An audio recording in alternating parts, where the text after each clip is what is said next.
Hey everybody, thanks for checking out the Awesome Walter YouTube channel. If you like what you see, make sure you subscribe and click the bell icon to be notified when new videos are going up. Within the 58 films I saw in 2019, I had the opportunity to watch many strong performances. Here are my top 10 favorites of that year. Number 10. Leonardo DiCaprio in Once Upon a Time in Hollywood.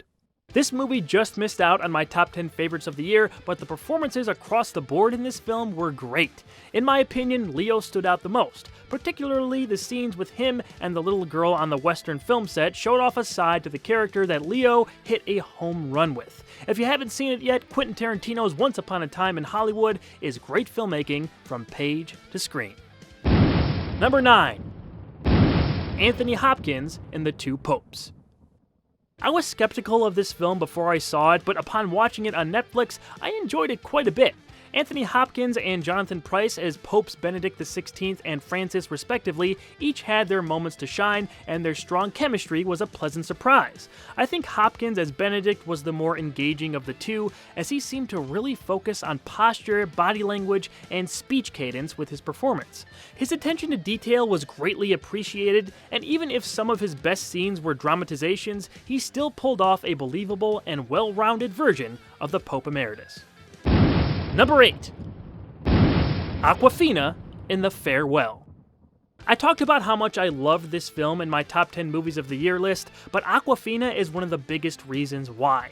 Her downplayed, pent-up, melancholy but loving portrayal of Billy was just wonderfully genuine. Honestly, I didn't know who Aquafina was until I saw this and Jumanji: The Next Level last year, and I'm very interested to see where she can go as an actor. Definitely looking forward to her future projects. Number 7. Roman Griffin Davis in Jojo Rabbit. I love just about everything about this movie. The performances are what hold it together. Sam Rockwell, Scarlett Johansson, Thomasin McKenzie, and Taika Waititi's version of Adolf Hitler all make this one of the best films of the year, but it's its 12-year-old lead, Roman Griffin Davis, who puts it over the top.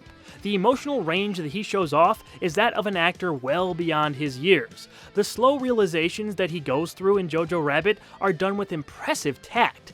One of the better child performances I've ever seen. Check it out for yourself to see what I'm talking about. Number 6. Lupita Nyong'o in Us. Since this movie came out earlier in the year, I think a lot of people forgot just how good of a film Jordan Peele's sophomore directing credit was. Lupita Nyong'o's dual performance is at the center of everything. From her voice to movement to subtle facial reactions, it's filled with layers that you can't even begin to understand until you watch it a second or third time. Really wish she got more recognition for this one. If you haven't seen Us yet, what are you waiting for? The only thing you have to fear is yourself. Number 5. Al Pacino in The Irishman. This 79-year-old still has it, and The Irishman proves Al Pacino is as good as he's ever been. Playing Jimmy Hoffa had to have been a challenge, but Pacino more than pulled it off. While I've said my piece about my feelings on the quality of the CGI used to make these actors look younger, this great performance still shines through. He's the best thing in the movie, and it's great to see him interact with De Niro in a movie that's not Righteous Kill.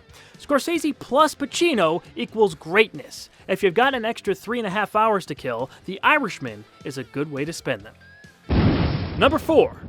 Shia LaBeouf in Honey Boy. Honey Boy was such a personal film for Shia, and this performance exemplifies that. I can't even imagine what it had to have been like to play your own father. You really have to remove your personal feelings to get to the heart of who that person is, and if it's your dad, that couldn't have been easy, especially considering the real-life circumstances surrounding Shia's relationship with his father.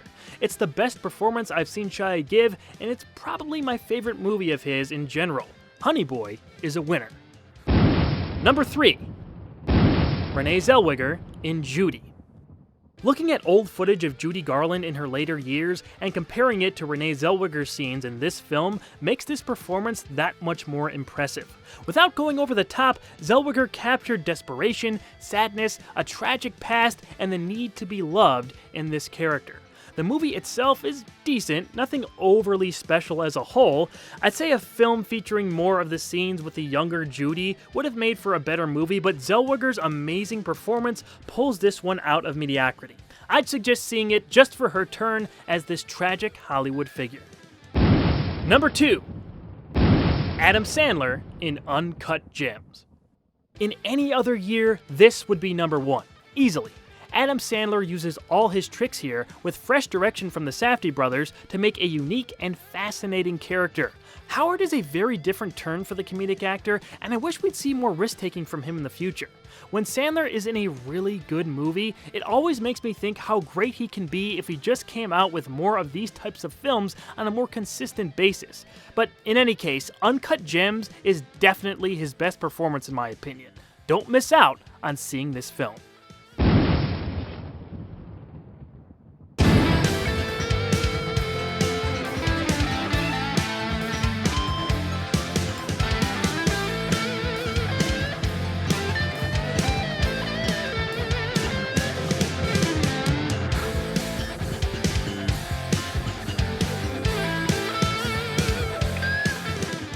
After you're done here, be sure to take a look at my original comedy series, The Infinity Trinity.